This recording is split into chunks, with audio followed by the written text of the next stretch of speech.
Hello and welcome to another episode of Modernist Mixing. This is episode 26, and today I'll be mixing the song The Calling by the artist Ben Flowers, which I've got off the Cambridge Multitrack website. So I couldn't find a public profile for the artist, but thank you nevertheless. And this is a retro electronica track. It's like really low in track count. And I brought in the track into my mixing template and basically removed all of the unused tracks. I left a few in case I might need to use them. I haven't listened to the song yet. So if you're interested in how I build and how I configure my mixing template, you can find all that information at my Patreon site, which you'll find a link in the description. I'll also post a link of the mixed song in the description as well, in case you want to mix the song yourself and you can A/B it and compare it to mine, basically. So without further ado, I'll start with the drums as usual. Let's have a quick listen and see what it's about. So I guess this is as good as a spot.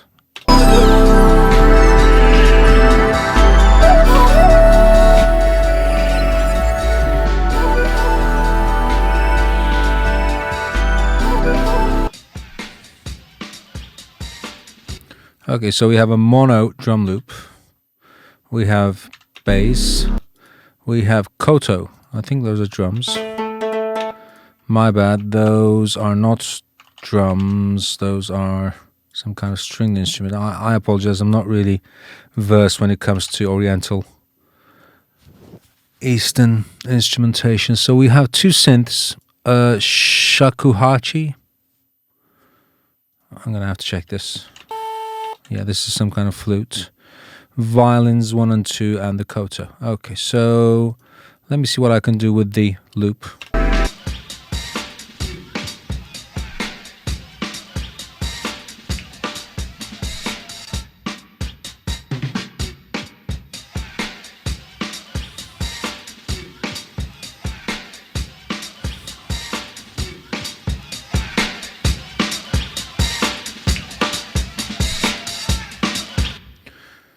Now this is going to a reverb, but it's a bit too wet.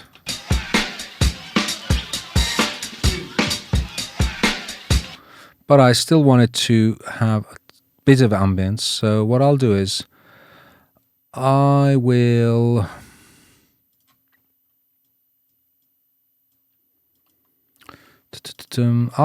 duplicate this and I'll make this a stereo track.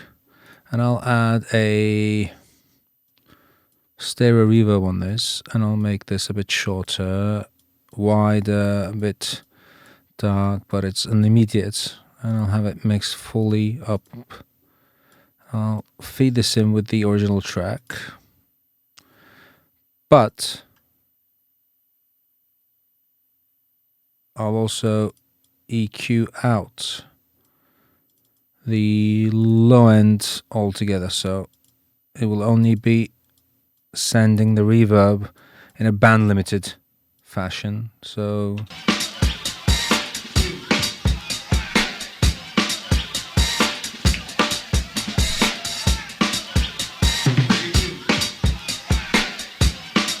yeah, this is a tiny bit better.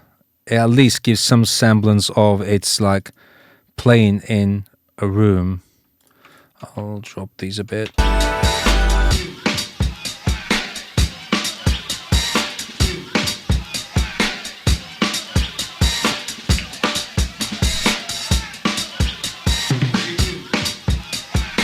Okay, let's turn on the bass and see what it's up to.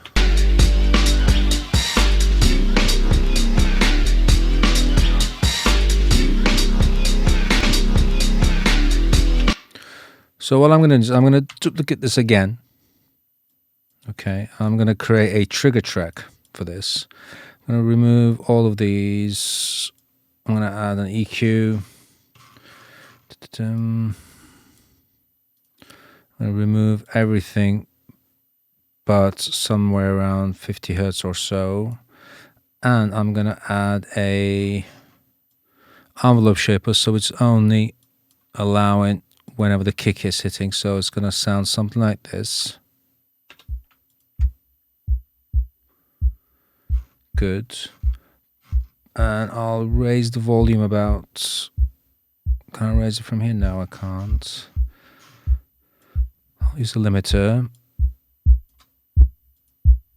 Okay, so I'm going to send this pre-fader to the bass. Hang on. Like so, not the kick trigger, but percussion 3. So that appears, but I'm going to do it like that. So despite the track is not playing, I can still get the sidechain trigger it. So it will be something like this.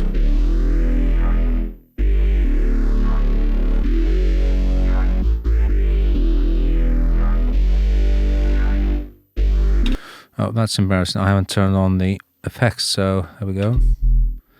There you go. So there is no kick sound coming from this third track, this kick trigger track. I'll make it green. But it is triggering the sidechain on the bass track. So what I'm going to do is I'm going to make this mono. I'm going to duplicate this into another mono track, and I'm going to send this to the distortion like I usually do. So I'm going to do a band limited EQ.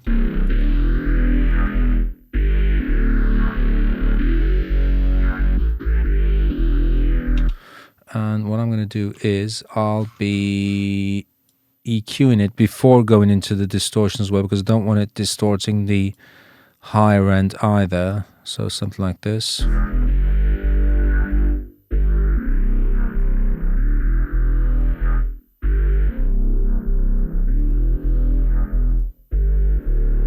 Yeah, perfect. So I'm going to copy this over to the stereo track, which is going to filter at the low end and a bit over the high end. I'll drop the volume a bit, and it's sending it to a reverb, and it has some chorus on it. So this is the Juno chorus.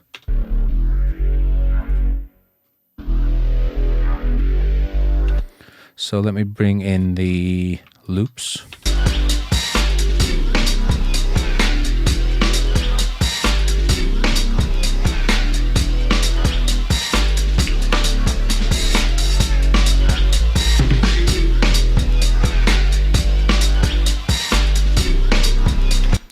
Yeah, sounds good. Okay, so let's bring in this synth.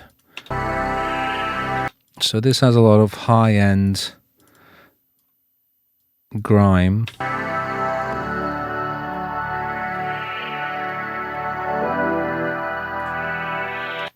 I'm going to add a reverb on this.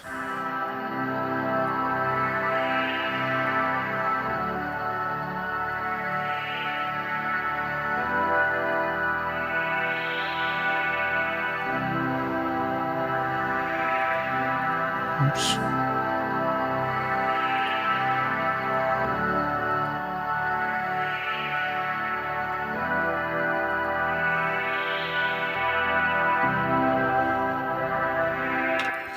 Yeah, that sounds a lot better. Okay. So synth 2.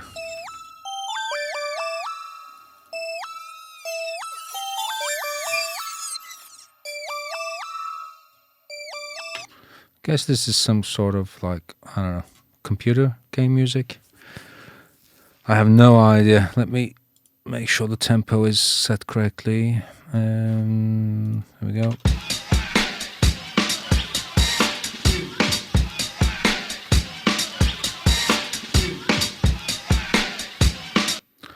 Yeah, 130 sounds about right. So I'll add some delays on this. I want this fully.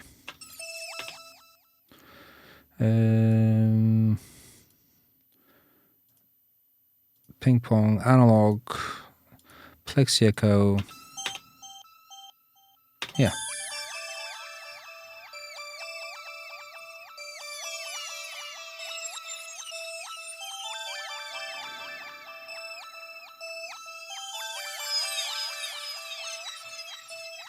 Yeah, good. Okay. I guess this wants a nice bright reverb, so I'll try this. Thick, probably a bit distant.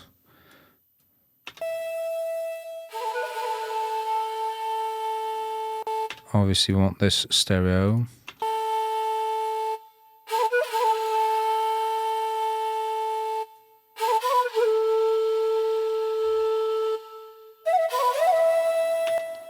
Yeah, good. Okay, so what's this?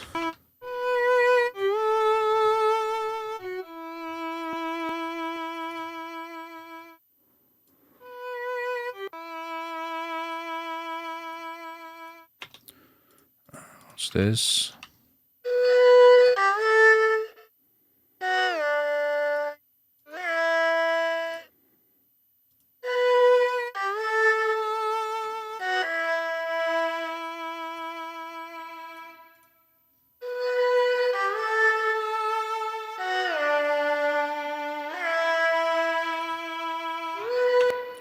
Okay, and let's see what this is doing.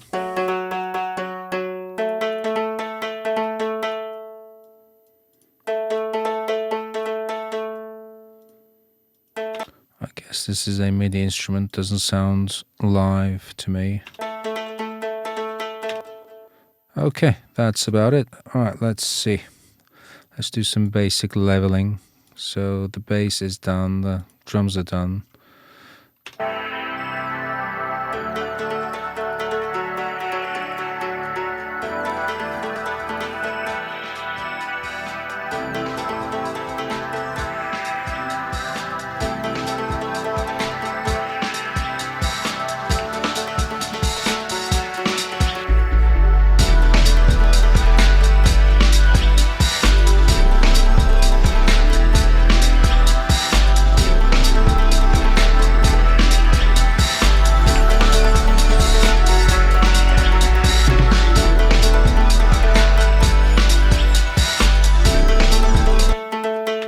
See, this is a bit too boring to me. Sorry, Ben Flowers, but what I'll do is I'll add some movement to this. So I'll be adding a panner, and I want this to have like a rhythm. I don't know, this is fine. Okay, this is also fine. Just doing random rhythms at this point. So I'll do this 4 bars, and I don't want it to be moving too much, so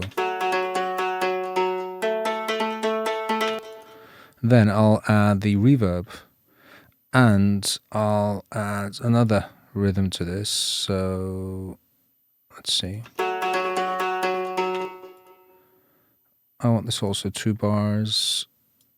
I want this.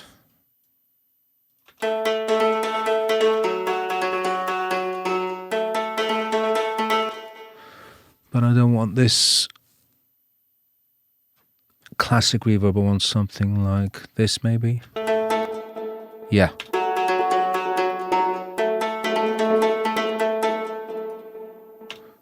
Good, but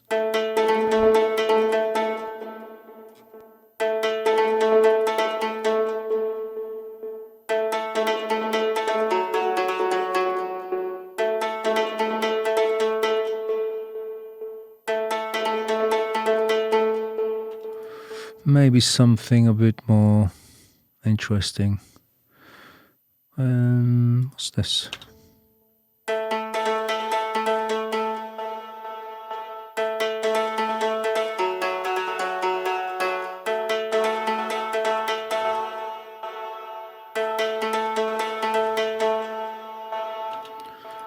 Let me try this.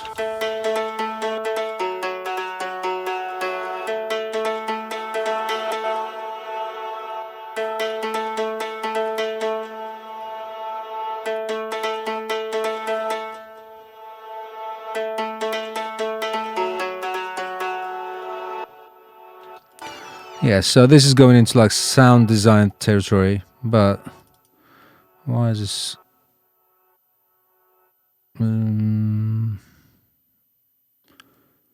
Yes.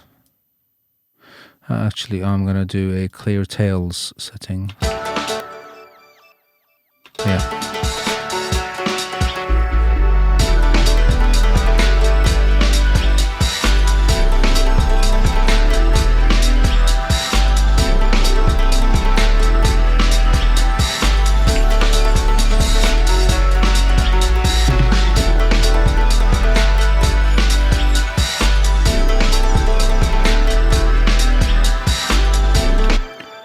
Okay, turn on the master track, set the loudness.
Yeah, I guess that's it. Okay, I'll print this and leave a link for the Google Drive link. So what was this? Ben Flowers. Sorry, Ben Flowers. The calling. Okay, 24 bits, 48 kilohertz. Okay, so that was about 17 minutes all in all. And given the low track count of this track, I'd say that sounds about right. It shouldn't take more than 20 minutes to mix this. And like I said, if you're interested in how I set up my mixing template that I use for all my clients, all genres, everything from EDM to death metal, you can find the details on my Patreon page. All right, see you next episode. Thanks, bye.